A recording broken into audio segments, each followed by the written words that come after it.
नमस्कार, मैं हूं आशीष त्रिपाठी आपके साथ और आप देख रहे हैं अढ़ाई का अड्डा। इस वक्त की बड़ी खबर से शुरुआत करेंगे। मुंबई से आ रही इस वक्त की बड़ी खबर, महादेव ऐप का मास्टरमाइंड मुंबई से गिरफ्तार किया गया। मृगांक मिश्रा मुंबई एयरपोर्ट से गिरफ्तार हुआ। दरअसल 1630 फर्जी अकाउंट्स से करोड़ों की ठगी का आरोप है। फर्जी अकाउंट्स खुलवाकर ठगी करने का आरोप है। रतलाम का रहने वाला मृगांक दुबई में छिपा हुआ था। राजस्थान पुलिस की टीम ने मुंबई एयरपोर्ट से इसे पकड़ा है। आप देखिए पूरा कनेक्शन किस तरह से, कहां से कैसे उलझता हुआ यहां पहुंचा है, लेकिन सफलता बड़ी। मृगांक अब पुलिस की गिरफ्त में है।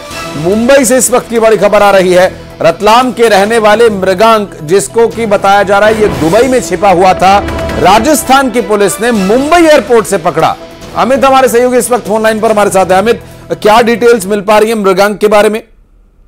देखिए, सरकारी योजना का लालच देकर फर्जी अकाउंट खुलवाकर करोड़ों रुपए की ठगी करने के मामले में गिरोह के रतलाम शहर के मुख्य आरोपी मृगांक मिश्रा को 5 महीने बाद प्रतापगढ़ पुलिस ने मुंबई एयरपोर्ट से गिरफ्तार कर लिया है। याद होगी, पुलिस ने आरोपी मृगांक मिश्रा की गिरफ्तारी के लिए लुकआउट नोटिस जो है वो जारी किया था। और मैं आपको बताऊं कि पुलिस को सूचना मिली थी कि मृगांक मिश्रा 14 अक्टूबर को जो है भारत आएगा, जो मुंबई एयरपोर्ट पर उतरेगा। ऐसे में पुलिस ने पहले से ही आरोपी को दबोचने के लिए मुंबई एयरपोर्ट पर जाल बिछा लिया। जानकारी के अनुसार जैसे ही आरोपी मुंबई के छत्रपति शिवाजी एयरपोर्ट पहुंचा, पुलिस ने डिटेन करके उसे न्यायालय में पेश किया। यहां से उसे कोर्ट ने 21 अक्टूबर तक ट्रांजिट रिमांड में भेज दिया। इसके बाद जो है प्रतापगढ़ पुलिस लेकर जो है उसे प्रतापगढ़ पहुंची। इस मामले में आपको बता दूं, पुलिस ने पहले ही 4 आरोपियों को गिरफ्तार कर चुकी, जिसमें संजय निवासी रठंजना, शुभम निवासी भाटपुरा, रुद्राक्ष त्रिवेदी बाहुबली कॉलोनी प्रतापगढ़, अमन सोनी, 4 लोगों को जो है पहले ही जो है गिरफ्तार कर लिया गया था। मामले को लेकर पुलिस का कहना है कि प्रतापगढ़ के कुछ लोगों ने मई के महीने में कोतवाली थाने में रिपोर्ट दर्ज कराई थी कि सरकारी योजना के तहत रुपयों का लालच देकर उनके नाम से बैंक में खाते खुलवाए गए और पीड़ितों के अनुसार इन खातों में सरकारी योजना के तहत रुपए डलवाने की बात कही गई थी। उनके नाम से सिम कार्ड भी जारी करवाए गए, जिसके बाद बैंक की ओर से जानकारी दी गई कि उनके खातों में ज्यादा ट्रांजैक्शन हो रहा है, जिसके बारे में परिवादी को कुछ पता नहीं था। इस पर पुलिस ने विभिन्न धाराओं के तहत प्रकरण दर्ज कर विशेष टीम गठित की और इसमें जांच शुरू की। और जब मामले की गंभीरता को देखते हुए साइबर पुलिस ने तत्काल खातों को संदिग्ध मानते हुए उन्हें एक बात और, इसका जो मुख्य सरगना सौरभ चंद्राकर से सीधा लिंक क्या है मृगांक का? अब तक कुछ सामने आया क्या? इसमें पुलिस ने जो बताया है कि साइबर पुलिस ने जब इस मामले को खंगाला तो उन्होंने जो है संदिग्ध मानते हुए कुछ अकाउंट को जो है सीज किया। इन खातों से सभी जुड़े जो है संदिग्ध राशि को ट्रांसफर किया गया था। ऐसे में 90 से ज्यादा खातों का अब तक पता चल पाया है जिनमें इन खातों से राशि ट्रांसफर हुई। तो जब इन खातों की जांच की गई तो पुलिस को पता चला ये रकम आईपीएल सट्टे और अन्य संदिग्ध कार्यों में जमा की गई थी। और इन सभी खातों में डेबिट फ्रीज करके अब तक 3,88,29,178 रुपए की संदिग्ध रकम होल्ड की गई। और ये जो फर्जी खाते खुलवाए जाते थे, इन खातों को खुलवाने का जिम्मा जो था वो मृगांक के जिम्मे था। अब मृगांक इस पूरे मामले का मास्टरमाइंड जो है वो बताया जा रहा है। जी, लेकिन अमित, ये जो पूरा घटनाक्रम है इसमें कुछ चीजें जो अलग अलग जगह से जुड़ रही हैं। मृगांक मध्य प्रदेश के रतलाम का रहने वाला है, पकड़ा गया मुंबई एयरपोर्ट से, जो कि दुबई से आ रहा था। पकड़ा राजस्थान की पुलिस ने। कई अलग अलग जगहों से कनेक्शंस हैं। मतलब अभी ये भी है कि और भी कई लोग हैं जो अभी पर्दे के पीछे जिनका सामने आना बाकी है। राजस्थान पुलिस अब जांच करे, क्योंकि प्रताप राजस्थान में पड़ता है, वहां के मामले में जो है इसे गिरफ्तार किया गया। इसके बाद जो है ये कहा जा सकता है आगे चल के जांच के लिए जो है मध्य प्रदेश पुलिस भी जो है इसको रिमांड पे ले सकती है। मैं आपको बताऊं, इसी कड़ी में पुलिस ने फर्जी खाते खुलवाने वाले 4 आरोपियों को गिरफ्तार किया था, जिनके पास से 20 से ज्यादा डेबिट और क्रेडिट कार्ड उपलब्ध कराए गए थे। और प्रकरण में जो मुख्य सरगना मृगांक मिश्रा पुत्र अनिल कुमार मिश्रा, जो निवासी है पीवम अपार्टमेंट मित्र निवास कॉलोनी रतलाम का, उसके हाल के Mumbai flat number 703 octa cast building Lokhandwala में जो है मुंबई पुलिस ने तलाशी की थी। इस दौरान पुलिस को पता चला था कि आरोपी दुबई में रह रहा है, वहीं से अवैध गतिविधियां संचालित कर रहा है। पुलिस ने उसकी गिरफ्तारी के लुकआउट नोटिस जो जारी किया था और उसके बाद अब जाके जो है उसकी गिरफ्तारी हो चुकी है। अब चूंकि मामले पहले 4 आरोपी गिरफ्तार थे और ये 5वां जो मुख्य सरगना बताया जा रहा है, निश्चित तौर पर कह सकते हैं कि कहां इनका ये पूरा नेटवर्क फैला हुआ है, कैसे इस धंधे को अंजाम देते थे। अभी तक तो राजस्थान और मध्य प्रदेश की बात सामने आई है, ऐसे कौन कौन से स्टेट और हैं जहां पर भी इनके लोग काम कर रहे हैं, सारी बातें। बिल्कुल, और इस पूरे मामले को लेकर एक बड़ी कहा जा सकता है कि कामयाबी है ये। अमित, आप नजर बनाए रखिएगा और डिटेल्स आपसे लेने के लिए फिर संपर्क करेंगे। बहुत बहुत शुक्रिया फिलहाल इस पूरे मामले पर जानकारी देने के लिए। बढ़ते आगे रुक करेंगे अगली बड़ी खबर का। अंबिकापुर से बड़ी खबर आपको बता दें, डिप्टी सीएम का बड़ा बयान आया। कांग्रेस की 60 सीटों पर दिल्ली में मंथन की बात उन्होंने कही है। 17 अक्टूबर को दूसरी लिस्ट जारी हो सकती है। कई उम्मीदवारों का टिकट काटा भी जा सकता है। क्योंकि हमारे साथ जुड़े हैं श्रवण, टिकट के दावेदार और टिकट के हकदार दोनों में बड़ा फर्क है, और बाबा ने भी इशारा कर दिया कि क्रिकेट की टीम में सारे खिलाड़ी नहीं खेल सकते। सिंहदेव ने बयान दिया और पहली लिस्ट जो कांग्रेस ने जिस तरह से लिस्ट सामने आई, जिसमें 8 लोगों के नाम कटे हैं, उस लिस्ट के अनुसार ये देखने को मिल रहा है कि, और जो टी.एस. सिंहदेव का बयान आता है कि जिताऊ कैंडिडेट को ही जो है मौका दिया जा रहा है। और यही वजह है कि जो आज के जो दिल्ली दौरा है डिप्टी सीएम का, और वहां पर जो है छत्तीसगढ़ भी नहीं, मध्य प्रदेश और राजस्थान के जो राजनीतिक जो प्रत्याशी हैं उनसे जो मंथन है, और दूसरी लिस्ट जो सामने आएगी कुछ ही समय है। कहे कि टी.एस. सिंहदेव ने इशारों में कहा कि 17 अक्टूबर के बाद ये जो लिस्ट है वो कहीं ना कहीं सामने आ सकती है। इसमें भी कई जो प्रत्याशी हैं उनके जो नाम है वो कट सकता है। और जिस तरह से साफ तौर पर क्रिकेट के खिलाड़ियों पर जिक्र किया है कि कोई भी खिलाड़ी हमेशा ही नहीं खेलता, किसी नए खिलाड़ी को भी मौका दिया जाता है। बिल्कुल स्वाभाविक है श्रवण, और अभी कुछ और टिकट कटेंगे, ये भी देखने का विषय हुआ। पार्टी के लिए थोड़ी सी चुनौती होगी, असहजता की स्थिति बनती है। बहरहाल बहुत शुक्रिया आपका इस पूरे मामले पर जानकारी देने के लिए।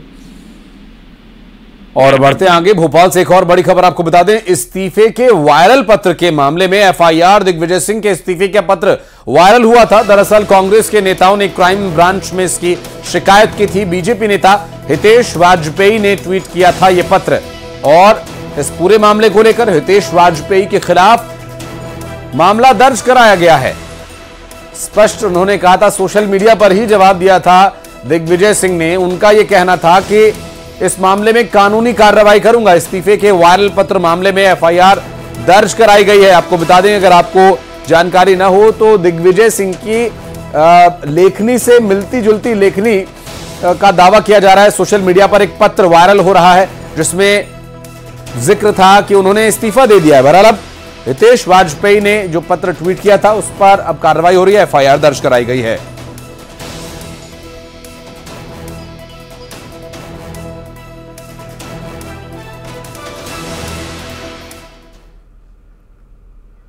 और बुधनी से कांग्रेस के प्रत्याशी का विरोध शुरू हो गया है।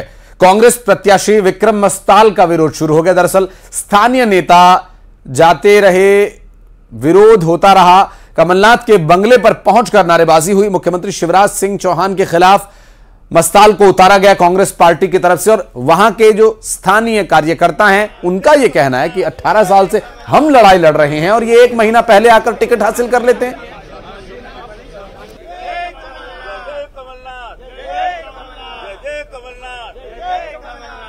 मुख्यमंत्री शिवराज सिंह चौहान के सामने बुधनी विधानसभा सीट से कांग्रेस ने फिल्मी पर्दे के हनुमान यानी विक्रम मस्ताल को चुनाव मैदान में उतारा है, लेकिन हनुमान का विरोध कांग्रेस के ही नेताओं ने शुरू कर दिया है। उनके टिकट को लेकर नाराज कार्यकर्ता कमलनाथ के बंगले पहुंचे हैं। किस बात को लेकर नाराज हैं? कमलनाथ, किस बात को लेकर नाराज? हम लोग 40 साल से कांग्रेस की सेवा कर रहे हैं। 40 साल से हम लोग पूरे संघर्षशील सब लोग हैं, और अभी 1 महीने पहले उसको कांग्रेस ज्वाइन करवाई और न जाने कहां से कि हनुमान जी आ गए और उनको कांग्रेस ने टिकट दे दिया, जिसको पूरी विधानसभा में एक व्यक्ति भी न तो जानता है और न वो किसी को जानता है। ऐसे व्यक्ति को टिकट दे दिया तो कैसे होगा कांग्रेस का काम? ये तो सीधा सीधा सीएम को तस्तरी में रख के कांग्रेस ने सीट डिक्लेयर कर दी। क्या है हनुमान की एंट्री पैराशूट लैंडिंग है? पैराशूट लैंडिंग है। अभी 1 महीने पहले तो कहीं मुंबई में है, वो मुंबई से 1 महीने पहले यहाँ आए, ज्वाइन करा और आज टिकट दे दी उनको। आप भी टिकट के दावेदार? क्या नाम है? टिकट का दावेदार था। मेरा नाम सुरेश चंद्र सेठी है। मैं जिला पंचायत का सदस्य रहा हूँ, जनपद पंचायत का सदस्य रहा हूँ, कोऑपरेटिव बैंक सीओर का डायरेक्टर रहा हूँ। 20 साल तक मैं ब्लॉक कांग्रेस अध्यक्ष पद पर रहा हूँ, और मैं प्रत्येक व्यक्ति को पूरी विधानसभा में एक एक व्यक्ति को एक एक कार्यकर्ता को जानता हूँ। कार्यकर्ता मुझे जानते हैं, लेकिन उसके बाद भी हम लोगों की अनदेखी की गई।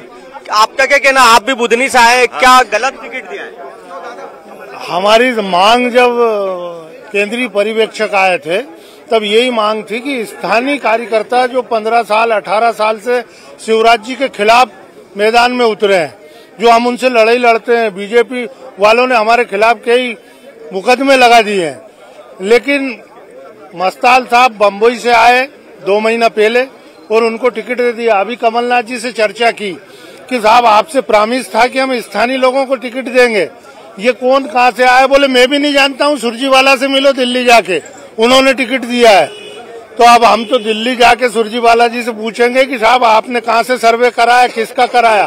सर्वे में तो राजकुमार पटेल साहब का पूर्व मंत्री का नाम आ रहा था 1 नंबर पे, न राजकुमार पटेल को दिया न सुरेश सेठी को दिया। तो देखिए, ये कांग्रेस प्रत्याशी यानी हनुमान को लेकर विरोध शुरू हो गया है विक्रम मस्ताल के खिलाफ। यहाँ पर बुधनी से बड़ी संख्या में लोग पहुंचे और इनका कहना है कि आखिर ऐसे एक चेहरे को क्यों चुना गया जो कि बाहरी है, पैराशूट लैंडिंग के खिलाफ हम काम नहीं करेंगे और मुख्यमंत्री शिवराज सिंह चौहान के खिलाफ हमें स्थानीय उम्मीदवार चाहिए था। अब इस विरोध क्या असर दिखाएगा, क्या हनुमान की मुश्किल बढ़ गई है, अब ये आने वाला वक्त बताया। कैमरामैन खिलान के साथ शैलेंद्र चौहान, न्यूज 18 भोपाल। और इस बीच इंदौर से एक बड़ी खबर, कांग्रेस की पहली लिस्ट के बाद विरोध प्रदर्शन जारी है। विधानसभा 4 में दरअसल कांग्रेस उम्मीदवार का विरोध कर रहे हैं। अक्षय कांति बम के समर्थकों ने पुतला जलाया, राजा मांधवानी का पुतला जलाया और विरोध किया। कांग्रेस कार्यालय के बाहर जमकर नारेबाजी की गई। राजा मांधवानी के खिलाफ जमकर नारेबाजी यहां पर की गई। आपको बता दें कि ये लिस्ट जारी होने के बाद जो नाराजगी है कार्यकर्ताओं की, वो निकलकर सामने आ रही है। विधानसभा 4 में कांग्रेस के उम्मीदवार जिसे तय किया गया अक्षय कांति बम के समर्थकों ने पुतला जलाकर विरोध किया है, सवाल उठाए हैं पार्टी के द्वारा जो लिस्ट जारी की गई उसमें चयनित कैंडिडेट को लेकर। कांग्रेस कार्यालय के बाहर ही नारेबाजी हो रही है। इंदौर से आ रही बड़ी खबर, इंदौर मिनी मुंबई, जहां पर कि लगातार कांग्रेस पार्टी की लिस्ट जारी होने के बाद कांग्रेस के कार्यकर्ताओं की नाराजगी देखने को मिल रही है। विधानसभा 4 में कांग्रेस उम्मीदवार को लेकर विरोध जताया गया, पुतला जलाया गया। अक्षय कांति बम के समर्थकों ने यहां पर विरोध जताया है। हालांकि प्रशासन को मौके पर पहुंचकर स्थिति को संभालना पड़ा। ये देखिए किस तरह के हालात यहां पर बन गए थे। कांग्रेस कार्यालय के बाहर जमकर नारेबाजी की गई। प्रदर्शन और नारेबाजी के दौरान की ये तस्वीरें हम आपको दिखा रहे हैं। कांग्रेस की अभी पहली ही सूची आई है और यहां ये हाल है। दिल्ली से भोपाल लौटे कमलनाथ ने एक बड़ा बयान दिया। लिस्ट जारी होने के बाद उनका यह कहना है कि दावेदारों की नाराजगी तो स्वाभाविक है। 4000 से ज्यादा दावेदार थे, क्या सबको टिकट दिया जा सकता है? और हमने अच्छे प्रतिनिधियों को, प्रत्याशियों को चुना है, टक्कर होगी, जनता जवाब देगी। परिवारवाद को लेकर बीजेपी के आरोपों पर कमलनाथ ने कहा कि बीजेपी अपनी चिंता करे, हमारी छोड़ दे।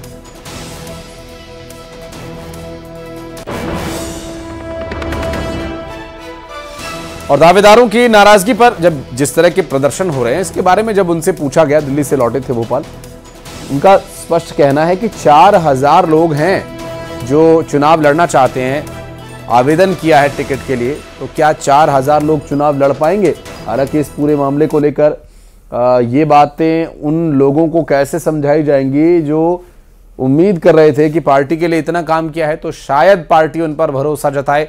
लेकिन इस बारे में बहुत ज़्यादा गंभीरता से नहीं, बहुत ही स्वाभाविक और एक सामान्य तरीके से उन्होंने प्रतिक्रिया दी कि 4000 लोग हैं, किस किस को चुनाव लड़ाएंगे और बीजेपी अपनी चिंता करे, हमारी छोड़ दे। जब उनसे परिवारवाद के विषय पर सवाल किया गया कि कांग्रेस पर परिवारवाद का आरोप भारतीय जनता पार्टी लगा रही, तो उनका यह कहना था कि भारतीय जनता पार्टी अपने बारे में विचार करे, हमारे बारे में चिंता करना छोड़ दे।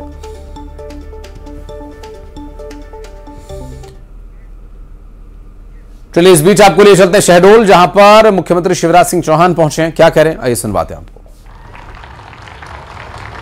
मेरे बहनों और भाइयों, मैं हमेशा कंकाली मैया की पूजा करने आता हूं और मैं सच कहता हूं मां के दरबार में मुख्यमंत्री इसलिए नहीं हूं कि सत्ता के सिंहासन पर बैठ के केवल आनंद उठाऊं, जनता की बेहतर से बेहतर सेवा कर पाऊं, इसलिए मैं मुख्यमंत्री हूं।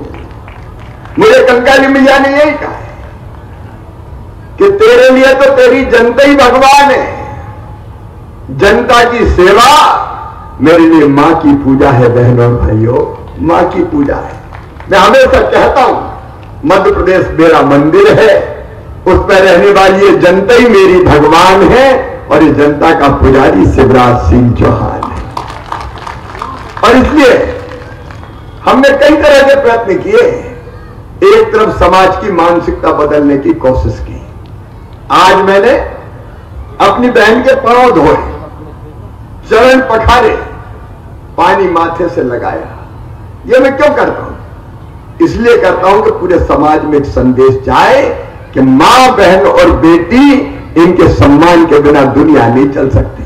मुझे याद है मेरे भाइयों और बहनों, जब मैं पहली बार मुख्यमंत्री बना था, उस समय मध्य प्रदेश में शहडोल की बात नहीं कर रहा, मैं केवल शहडोल जिले की बात नहीं कर रहा। यहां तो बेटियों से बहुत मार करते हैं शहडोल वाले, लेकिन कई जिले ऐसे थे जहां बेटा ज्यादा पैदा होते थे, बेटियां कम पैदा होती थी। और हालत ये हो गई थी कि कई बार बेटियां अगर पता चल जाए कि मां के कोख में पलने वाली कौन है, बेटा की बेटी, तो बेटी हो बेटा हो तो आने दो, स्वागत करो, और बेटी हो तो कोख में ही मार डालो, पैदा ही मत होने दो। ये पाप हुआ, ये पाप मध्य प्रदेश की धरती पर भी हुआ है। और तब मन में वेदना और पीड़ा होती थी कि हे भगवान, कैसा अन्याय है, बेटे को ज्यादा लाओ और बेटिया को प्यार ही मत करो। आप बताओ मेरे बहनों और भाइयों, बेटियों के बिना दुनिया चल सकती है क्या? अरे आज मुझे बोल के बताओ, दुनिया चल सकती है क्या? बेटी नहीं बचाओगे तो बहू कहां से लाओगे? चल ही नहीं सकती पूरी दुनिया। दुनिया चलाना तो स्त्री और पुरुष दोनों चाहिए और दोनों के साथ समान व्यवहार होना चाहिए। और इसलिए हमने लाडली लक्ष्मी योजना बनाई। आप याद करो, कई बार बेटी इसलिए पैदा नहीं होने देते थे लोग कि बेटी पैदा हो गई तो शादी में दहेज का इंतजाम कौन करेगा। शहडोल में ऐसी परंपरा नहीं थी, लेकिन इसलिए बेटी पैदा मत होने दें। तो हमने तय किया कि मध्य प्रदेश में बेटियों की चिंता मत करना, अब मामा मुख्यमंत्री है, बेटियों की शादी सरकार करेगी, बेटी बोझ नहीं रहेगी, बेटी को वरदान। और 128 साल के बाद ओलंपिक्स में क्रिकेट की वापसी हुई। मुंबई के जियो वर्ल्ड सेंटर में हो रहे 141वें आईओसी के सत्र में इसका ऐलान किया गया और 2028 में लॉस एंजलिस में होने वाले ओलंपिक्स गेम्स में इसकी शुरुआत होगी। ओलंपिक्स में क्रिकेट को T20 के फॉर्मेट में शामिल किया गया और इस मौके पर आईओसी के सदस्य नीता अंबानी ने खुशी व्यक्त की। इंटरनेशनल ओलंपिक कमेटी के सभी सदस्यों को इसके लिए धन्यवाद किया और उन्होंने कहा कि यह एक ऐतिहासिक फैसला है।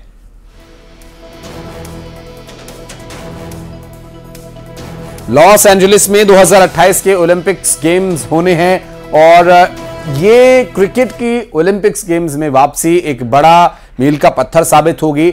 और जियो वर्ल्ड सेंटर में हुई इस मीटिंग के बारे में ओलंपिक संघ की सदस्य नीता अंबानी ने जिक्र करते हुए ओलंपिक संघ का बहुत शुक्रिया अदा किया। उन्होंने कहा कि ये न सिर्फ क्रिकेट के लिए बल्कि क्रिकेट के चाहने वालों के लिए और खासकर भारत के लिए, क्योंकि भारत में क्रिकेट सिर्फ एक खेल नहीं, भारत में क्रिकेट एक धर्म है। क्रिकेट को देखने, मानने, जानने वाले लोग बहुत संख्या में हैं और इसे एक धर्म की तरह फॉलो किया जाता है, इसका अनुसरण किया जाता है और क्रिकेट और क्रिकेटर्स के बीच का जो प्रेम है वो इससे और प्रगाढ़ होगा। और ओलंपिक्स में जो क्रिकेट खेला जाएगा वो T20 फॉर्मेट में खेला जाएगा, चूंकि वनडे या टेस्ट मैच के बहुत लंबे मैचेस होंगे तो इसलिए T20 फॉर्मेट में ये मैच खेले जाएंगे, जिसमें 20-20 ओवर के खेल में हार जीत का निर्णय होगा कम समय में। और ऐसे में भारत के लिए ओलंपिक्स में एक और मेडल पक्का हो जाएगा। जिस तरह से हमारे ट्रैक एंड फील्ड के, रेसलिंग के और अन्य खिलाड़ी अच्छा प्रदर्शन कर रहे हैं, क्रिकेटर्स भी एक मेडल लेकर आएंगे। As an IOC member, a proud Indian and an ardent cricket fan, I'm delighted that IOC members have voted to include cricket as an Olympic sport in the LA Summer Olympics 2028. Cricket is one of the most loved sports globally and the second most watched. For 1.4 billion Indians, cricket is not just a sport, it's a religion. So I'm delighted that this historic resolution was passed at the 141st IOC session taking place right here in our country in Mumbai. The inclusion of cricket in the Olympics will create deeper engagement for the Olympic movement in newer geographies. And at the same time, provide a boost to cricket's growing international popularity. I thank and congratulate the IOC and the LA Organizing Committee for the support to this landmark decision. It's truly a day of great joy and jubilation. The 1.4 billion Indians, but with all the South Asian countries. I'm a huge cricket fan, so completely welcome this historic decision. Well, there's always deliberations, discussions, positives, negatives that go with every discussion, but eventually it's after 2 years, I think, the day has come where cricket has become an Olympic sport. I think it's just, such a perfect time and a perfect place. We have the World Cup happening in India, and the cricket decision also happening in India. So everything has come together in a very good way. I think it's a very, very significant move. I think we have 250 million school-going children, and this is going to impact all their sporting dreams. Now children can dream of becoming a great sports person and represent India on the global stage, and I think it's going to really change the cricket, the way people look at sports in India. I'm so excited with whatever our Honorable Prime Minister said for the opening ceremony, that he's interested in bidding for Youth Olympics in 2030 and Summer Olympics in 36. So it's a big announcement and we are all there cheering. Thank you. और मशहूर अभिनेत्री और BJP से सांसद हेमा मालिनी का आज जन्मदिन है। दुनिया भर से उन्हें शुभकामना संदेश आ रहे हैं और इस मौके पर कांग्रेस नेता और पूर्व केंद्रीय मंत्री जयराम रमेश ने भी अपने ही अंदाज में हेमा मालिनी को जन्मदिन की बधाई दी और साथ ही अजरबैजान और उज्बेकिस्तान में उनकी लोकप्रियता के एक किस्से को सोशल मीडिया पर उन्होंने साझा किया। जयराम रमेश ने ट्वीट किया, उन्होंने लिखा कि आज हेमा जी 75 साल की हो गई। अप्रैल 2007 में जब उन्होंने केंद्रीय वाणिज्य राज्य मंत्री के रूप में अजरबैजान और उज्बेकिस्तान का दौरा किया था, तो हेमा मालिनी को प्रतिनिधिमंडल में शामिल होने के लिए आमंत्रित किया गया था, क्योंकि उनकी फिल्म्स की वहां विशेषकर उज्बेकिस्तान में असाधारण लोकप्रियता थी। लोग सीता, गीता और शोले फिल्म को लेकर काफी उत्साहित थे, तो वो जानते थे और इसकी दीवानगी अलग ही थी। लेकिन दुख की बात यह है कि वो कुछ पिछले प्रतिबद्धताओं के कारण उसमें शामिल नहीं हो सकी। हालांकि हेमा मालिनी ने उज्बेकिस्तान के लोगों के लिए एक वीडियो संदेश रिकॉर्ड किया था, जिसे उन्होंने वहां के प्रधानमंत्री को सौंपा। वो बहुत खुश थे। उन्होंने राज कपूर और मुकेश के कुछ पुराने गीत गुनगुनाए। हेमा मालिनी का ये वीडियो उनके सार्वजनिक टीवी चैनल्स पर दिखाया गया था और भारतीय फिल्म उद्योग की सर्वश्रेष्ठ रोमांटिक और नाटकीय शक्ति ऐसी चीज है जिस पर हम सभी को गर्व महसूस करना चाहिए।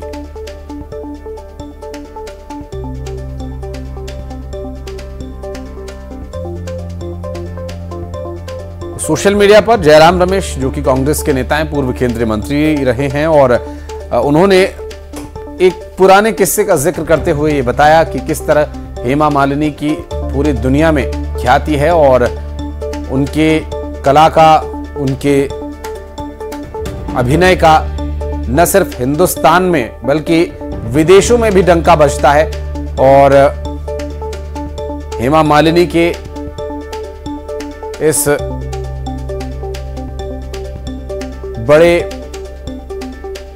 प्रशंसा समूह को लेकर, प्रशंसकों के इस बड़े समूह को लेकर उन्होंने जिक्र किया कि वहां पर वे नहीं जा सके, लेकिन उनके वीडियो संदेश को देखकर लोग काफी खुश हुए थे। उज्बेकिस्तान के प्रधानमंत्री ने सार्वजनिक टीवी चैनल्स पर उनके द्वारा दिया गया संदेश चलवाया था।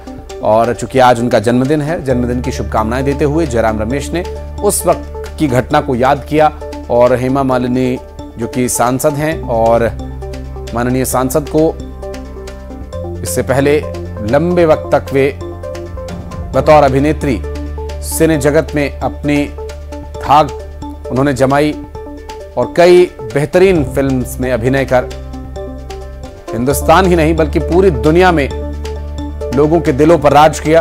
और कांग्रेस नेता जयराम रमेश ने social media micro vlogging site x पर इस पोस्ट के माध्यम से उस घटना को याद किया और हेमा मालिनी को जन्मदिवस की शुभकामनाएं दी।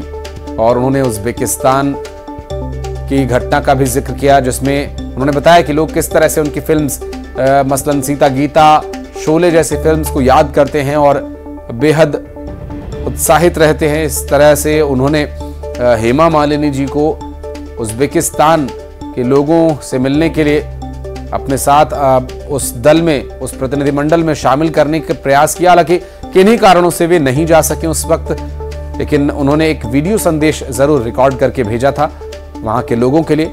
और इतना ही नहीं, राज कपूर और पार्श्व गायक मुकेश के गानों का भी कितना लोगों में वहां उत्साह है, जबरदस्त क्रेज है, इसके बारे में भी उन्होंने जिक्र किया। रोमांटिक और नाटकीय शक्ति के बारे में उन्होंने जिक्र किया कि किस तरह से भारत की जो शैली है उस पर कितना लोगों को भरोसा है और लोग इसे कितना पसंद करते हैं। और एक छोटा सा ब्रेक ले रहे, चल लौटते हैं।